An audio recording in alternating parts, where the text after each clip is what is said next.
Hi everyone, it's my pleasure to have with me today Sue Counts. Sue, great to see you. Great to see you. Thanks so much for being here with us. And it's my pleasure. Sue's running here for the 93rd District of the North Carolina House, which represents Ashe County and Watauga County, and it's so nice to have you with us here. And I want to talk some about your background, because you have such an extensive background that goes, we want to talk about your childhood days, but also through all the different jobs and things that you've done here in the high country. Tell us first of all where you grew up, if you would. Oh, that's a great place to start. Yeah. I grew up about 2.5 hours from here in the Sandlick community of Dickinson County in the southwestern part of Virginia, Appalachian Mountains. So those are my roots. My great-great-great-great-grandfather settled that community. Golly, that's amazing. And then you went to Virginia Tech. Yes, I graduated from Haysi High School in '61, and then went on to Virginia Tech, Virginia's land-grant university, and got a good education there. I majored in human nutrition and foods. So nutrition is my background, both my bachelor's degree and master's degree from Tech. It's amazing, really, because you think back to those days, nutrition. I mean, I've always been big on nutrition, but but it was really a revolution. You were at the forefront, really, at the beginning of where nutrition became very important to us, and everything that you've done. Well, a lot of what you've done since then has been because you've seen things in maybe a much more educational way on nutrition and things than other people have. Oh yes, nutrition is so important to our health, and so we really need to pay attention to what we're growing in our mountains here. And when I was the county extension director, I helped to get started a lot of the organic movement here in the high country, and it's really grown so much. But we have a lot more that we could do, because the demand for organic vegetables is a lot greater than the supply. So we could have lots of small farmers growing more organic vegetables and fruits here in the high country. Yeah, so you were in about 2.5 hours away from here, Southwest Virginia, but then you were working for the USDA up in Washington, D.C., and you decided to come down and teach at Appalachian State back in, what, 1981, wasn't it? 33 years ago. Absolutely, 33 years ago. I was working for USDA and got a phone call after sending out feelers that I wanted to return to the mountains because the Appalachian Mountains are my roots, and that's what gives me energy and strength. So I got a call from Jack Beasley, who was the head of the Home Economics Department at ASU at the time, and he said, "I understand you're looking for a job." And I said, how did you know, and who are you? So he said, "Well, I'm head of the Home Economics Department here at ASU in Boone, and we have an interim position, so come on down and interview." And so he'd gotten my application from Virginia Tech because he also had graduated from Virginia Tech. Yeah. So that was interesting. So I came down and interviewed on a Sunday, and then headed on down to Atlanta and gave a paper there. And on that Wednesday, while I was still in Atlanta, they called and offered me the job. So that's how I ended up in Boone with my 2 daughters, and I felt wonderful returning to the mountains. Oh, yeah. Did your daughters love it here too? Well, my oldest daughter, she was 16 at the time, so that's a bad time to uproot a teenager. Yeah. So she returned back to Maryland and lived with her father. Yeah. And my 4th grader and I established our roots here, and Heather loved it, and the school system here was fantastic, and she had an opportunity to go on to UNC Chapel Hill. So we've enjoyed our lives very much here in Boone and in Watauga County in the high country. Oh yeah, and then you went on to the Avery Health Department. Tell us about that. Oh yeah, well, as I said, it was an interim position, so a PhD came and started teaching, and I moved on to Avery County Health Department, and I was there from 1982 to 1989. enjoyed the time there very much. You've probably figured out I love people. Yeah. So, and I really did love the people in Avery County, and that went really, really well. But then again in '89, I felt like it was time for another change, and so I took a position with the Division of Facility Services.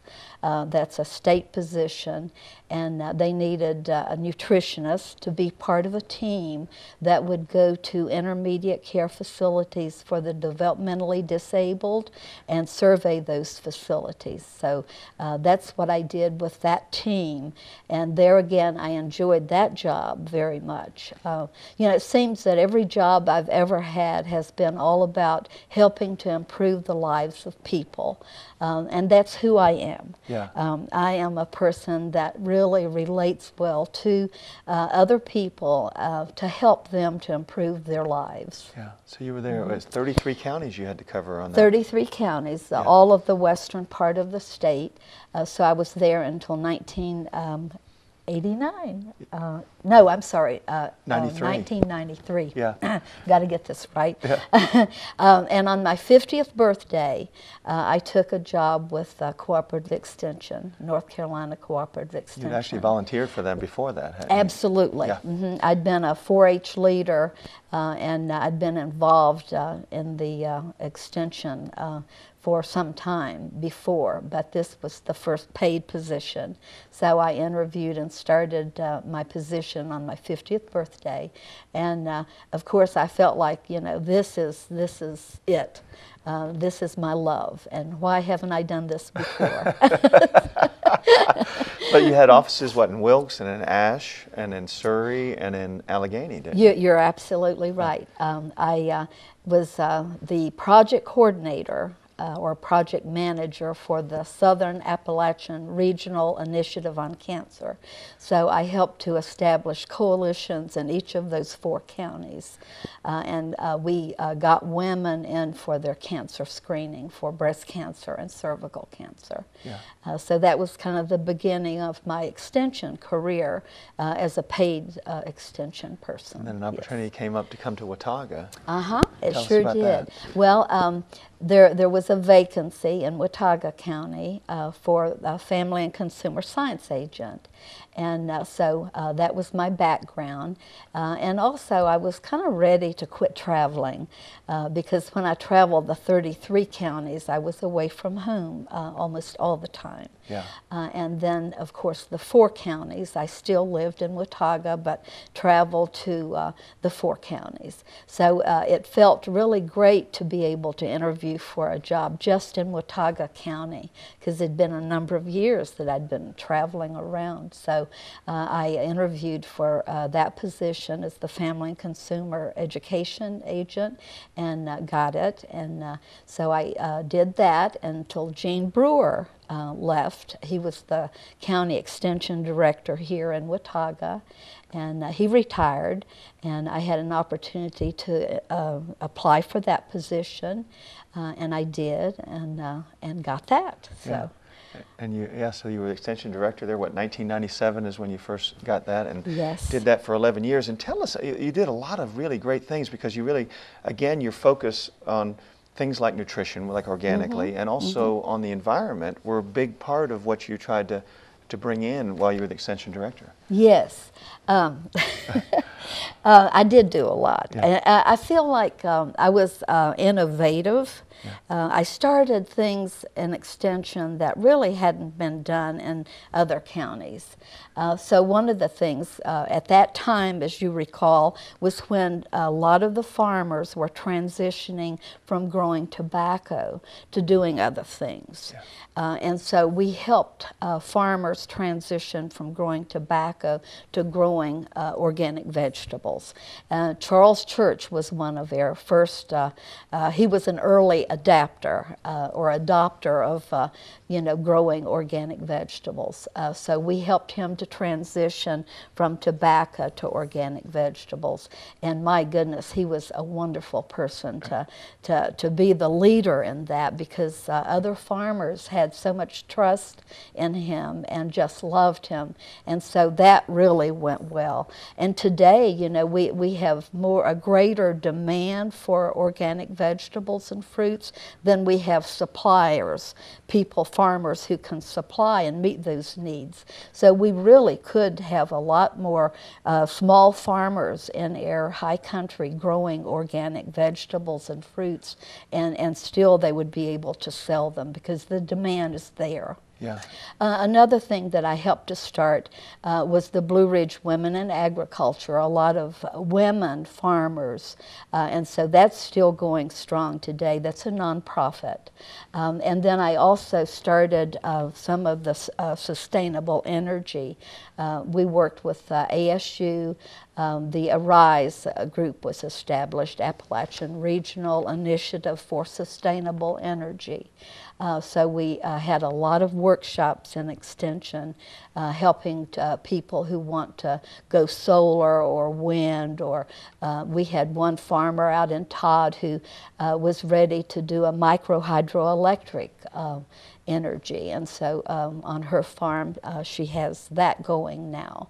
Mountain Keepers too, you did. Mountain Keepers, yes, and so that's still going also. Yeah. So a lot of these groups are still going, and I feel really good about my Extension career, and so I hope that that will help people make a decision at the polls. But yeah, High Country Amigos and Mountain Keepers. But so I think, you know, when you look at it, your background, as we mentioned, in nutrition is what you majored in, right. Which really you were at the forefront of the nutrition movement. So you were always ahead of your time on that. And it seems like, again, as the Extension Director, and even now with the issues that you look at, you're really at the forefront of the sustainable and the environment and of nutrition and organic, aren't you? Right. Yes, and in addition to that, I want to emphasize also the small businesses, yeah. Small farmers and small businesses, and I really think that if we can, you know, support our small businesses, that will be key.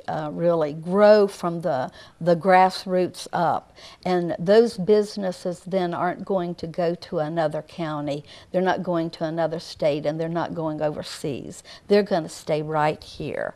And so if we can just help them get established and grow, I think that's going to be key. Yeah. Yes. And so you retired from there in 2008 as the Extension Director, Uh-huh. and then you took care of your mother for a period of time, didn't you? Yes, my mother had Alzheimer's, and she still lived in Virginia, where I grew up, and required 24/7. So I was able to go help to take care of her for 2.5 years. And so she died, and I came back home to rest. Yeah. And it was, I needed a rest after 2.5 years. Even though I loved caring for her, it takes a lot out of you. And I, you know, started to do a little traveling and genealogy, and I, you know, was going to write a book and play with my grandchildren, and then I started paying attention to what was happening in my state. Yeah. And public education has always been, you know, one of the most important things in my life. You know, I went to elementary school, high school, and on to a land-grant university and received wonderful public education. But I saw what was happening in North Carolina with, you know, not respecting the teachers and kind of dismantling public education as we have always known it, and really taking away from our school budgets, our public school budgets, to, you know, give vouchers to, you know, the other private schools, and so I really was opposed to that and felt like I, you know, could do something. It was the straw that broke the camel's back, as I say. And so I wanted to run for public office to see if I could really make a difference in that respect. And yeah. That's why I'm running. Yeah.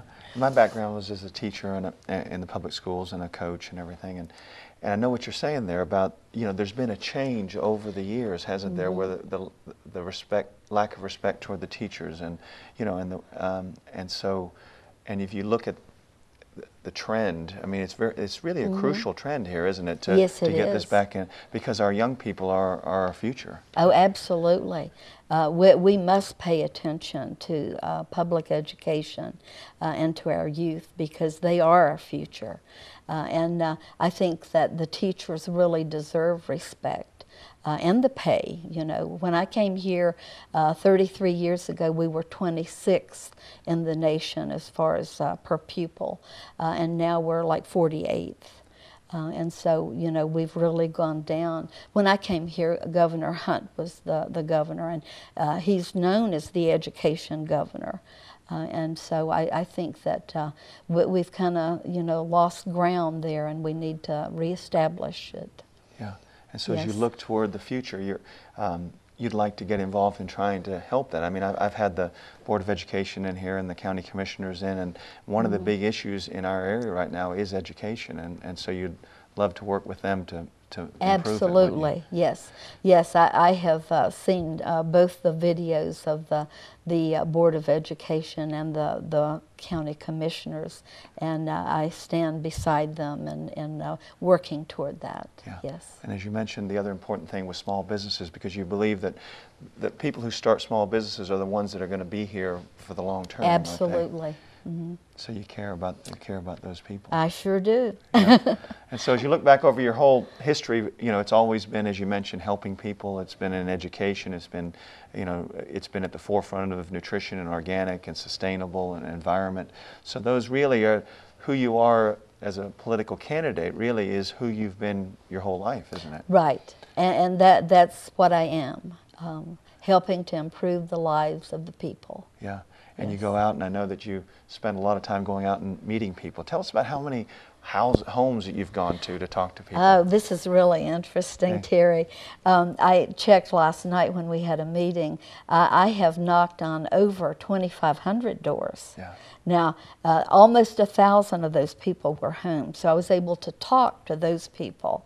But I leave notes to the other people that were not home. And numerous times I've gotten calls saying, oh, you were at my house, I want to meet you. But on Saturday I went to the farmer's market, and I was ready to leave, so I came to my car and was finishing up my coffee, and I noticed the woman beside me kept looking at me. She was sitting in her car also. And then finally she came out of her car around to my door, and I rolled the window down, and she says, you are Sue Counts. And I said, yes. She said, you came to my house not once but twice and left notes, and my husband and I are going to vote for you. So yes, I've enjoyed every minute of the canvassing, and the people who are home. I've sat on their porch and talked to them for one gentleman an hour and 40 minutes, because he really wanted to share stories of the Korean conflict with me. I remember you telling me about that. He was amazing stories he had. Oh, amazing stories, absolutely, Yeah. yes, yes. So you got a lot of exercise. That's a lot of walking, isn't it? Well, it is, and my 25 feet were hurting on Friday, and they feel much better today. But tell us why you believe it's so important for you to get out and speak to all these people. Well, I really believe that if you're going to represent people in Raleigh, you need to know what the people are thinking. You need to know what they feel are the issues. You need to hear from them, because only then can you represent people. You know, you may go down to Raleigh and represent your own self-interest, or in some cases representing corporations, but I want to represent the people. So I want to be in touch with them at all times. Even when I go to Raleigh, I want to still stay in touch with the people, to know what's on their minds and what they feel are the key issues that we need to work on. That's because your background has always been communicating with people and helping people, Right, hasn't it? absolutely, Yeah. yes. Well, I tell you what, if you look ahead now, what would be the first thing you would do if you're elected? First thing I'll do is breathe. I'm going to go away for about 3 days with my oldest daughter to a bed and breakfast in the mountains of Virginia. Yeah. That'd be great. But yeah, I want to, you know, once it's over with, I just want the people to know how much I appreciate them. I mean, I have never knocked on a door and people have been rude to me. Yeah. They are such wonderful people here in the high country and our mountains. And I want to thank them for, you know, being the people that they are. And I would love to have an opportunity to represent them in Raleigh. That's great. Thanks, Sue. Thanks so much for being here with us. Done a fantastic job, and your whole career you've done an outstanding job, and we really appreciate all you've done to help our community. Thank you so much. All right. Thanks, Sue. Yes. We'll be back with more of the Mountain Television Network.